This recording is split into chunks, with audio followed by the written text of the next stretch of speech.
आजकल धनिया और मेथी की खेती करना किसी चुनौती से कम नहीं है। कोई भी फसल लगाते वक्त बीजों का चयन यह बहुत ही बड़ा फैक्टर होता है। इससे आपको एक अंदाजा होता है कि आपकी फसल आगे चलकर कैसी होगी। अगर बीज अच्छे क्वालिटी के होंगे तो आपकी फसल आगे जाकर अच्छी होगी।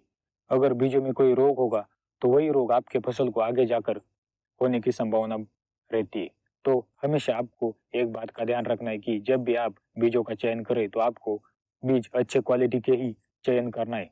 अच्छे बीजों का चयन करने के बाद आपको उस बीजों को बीज उपचार करना बहुत ही जरूरी है। धनिया की खेती में अक्सर जड़ गलन की समस्या देखने को मिलती है। इस समस्या से बचने के लिए आपको बीज उपचार करना बहुत ही जरूरी है। बीज उपचार करने से कई सारे फायदे मिलते हैं।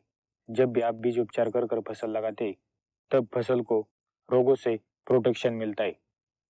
धनिया की खेती में अक्सर जड़ गलन की समस्या देखने को मिलती है।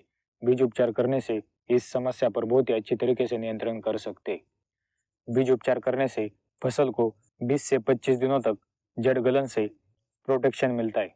बीज उपचार करने के लिए हम कुछ दवाइयाँ बताएंगे, उसमें से आप किसी भी एक दवाई का इस्तेमाल कर सकते हैं। तो सबसे पहली दवाई है विटावैक्स पावर। विटावैक्स पावर का इस्तेमाल आप बीज उपचार के लिए कर सकते हैं। विटावैक्स पावर आपको 3 ग्राम 1 किलो बीज के लिए लेना है।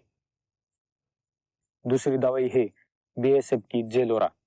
जेलोरा आपको 1.5 से 2 ml प्रति किलो बीज के लिए लेना है। तीसरी दवाई है एवरगोल्ड एक्सटेंड। एवरगोल्ड एक्सटेंड आपको 1 ml प्रति किलो बीज के लिए लेना है। एवरगोल्ड एक्सटेंड से बीज प्रक्रिया करते वक्त आपको 1 ml दवाई 10 ml पानी में मिलानी है और फिर उसको मिलाने के बाद वो घोल आपको बीजों पर डालना है और उससे आपको उसकी बीज प्रक्रिया करनी है। और एक महत्वपूर्ण बात है दोस्तों, आपको हमेशा धनिया डालते वक्त पूरा गोल धनिया नहीं डालना, रगड़ कर 2 भाग में करना है। 2 भाग में करने के बाद आपको उसकी बीज प्रक्रिया करनी है और उसके बाद आपको उसको खेत में लगाना है, क्योंकि जब आप उसको 2 भाग में करते हो तो धनिया जल्दी उगता है। और एक महत्वपूर्ण बात है, पानी देते वक्त आपको हमेशा पानी सुबह में ही लगाना है। कभी भी आपको शाम को पानी नहीं लगाना। शाम को पानी लगाने से आपको हर बार बचना है, क्योंकि जब आप शाम को पानी लगाते हैं तब पानी लगाने के बाद रात में मिट्टी में जो गीलापन होता है वो वैसे ही रहता है और उसमें फफूंद बढ़ने की संभावना ज्यादा रहती है। इसके विपरीत जब भी आप सुबह को पानी लगाते हैं या फिर दोपहर को पानी लगाते हैं तब पानी लगाने के बाद धूप पड़ती है और धूप पड़ने की वजह से जो मिट्टी में गीलापन होता है वो धीरे धीरे कम होने लगता है। तो गीलापन कम होने की वजह से उसमें फफूंद लगने की संभावना कम हो जाती है। जब फसल 20 से 25 दिन की हो जाए तब आपको किसी भी एक फंगिसाइड का स्प्रे करना है, क्योंकि जो भी बीज उपचार करते वक्त हमने फंगिसाइड लगाया होता है उसका इफेक्ट धीरे धीरे कम होने लगता है।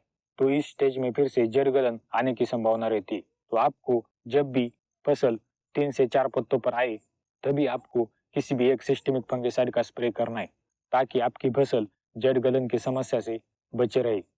सबसे पहली दवाई है सिजेंटा की फोलियो गोल्ड। फोलियो गोल्ड ये एक सिस्टेमिक फंगिसाइड है। इसका इस्तेमाल आप स्प्रे के लिए कर सकते हैं। इसके इस्तेमाल से जो भी आपके फसल में रोग लगा होगा, चाहे वो लीफ ब्लाइट हो, डैम्पिंग ऑफ हो, उससे फसल को प्रोटेक्शन मिलेगा। दूसरी दवाई ये रोको, ये भी एक सिस्टेमिक फंगिसाइड है।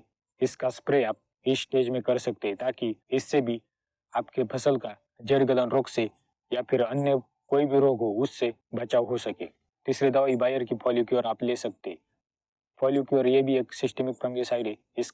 इसका भी इस्तेमाल आप जड़ गलन और अन्य रोगों के लिए कर सकते हैं। यह भी बहुत ही अच्छा फंगिसाइड है और इसका रिजल्ट भी बहुत ही अच्छा है। इनमें से कोई भी एक फंगिसाइड आप ले सकते हैं और इसके साथ अगर आपको चाहिए तो आप इसके साथ टॉनिक मिलाकर इन दोनों का स्प्रे कर सकते हैं, ताकि फसल की पैदावार अच्छे से हो।